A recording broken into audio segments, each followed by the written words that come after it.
म्हणजे श्री अजितदादा पवार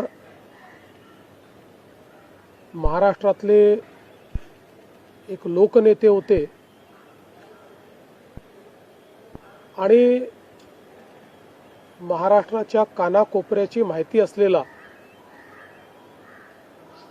महाराष्ट्राच्या प्रश्नांची जाण असलेला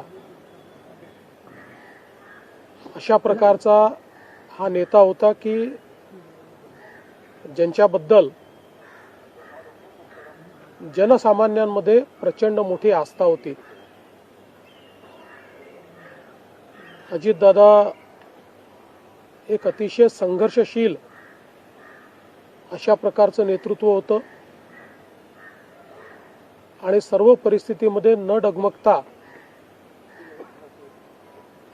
पुढे जाणारं अशा प्रकारचं व्यक्तिमत्व होतं. महाराष्ट्राकरता आजचा दिवस हा अतिशय कठीण दिवस आहे, कारण अशा प्रकारचं नेतृत्व तयार व्हायला अनेक वर्ष लागतात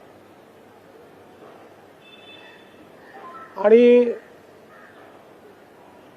ज्यावेळी महाराष्ट्राच्या विकासामध्ये अतिशय महत्त्वपूर्ण योगदान ते देत होते, अशा काळामध्ये त्यांचं निघून जाणं हे अविश्वसनीय आहे, मनाला चटका लावणार आहे. माझ्याकरता तर वैयक्तिक एक दमदार आणि दिलदार अशा प्रकारचा मित्र या ठिकाणी सोडून गेलेला आहे. त्यांच्या कुटुंबावर देखील हा प्रचंड मोठा आघात आहे.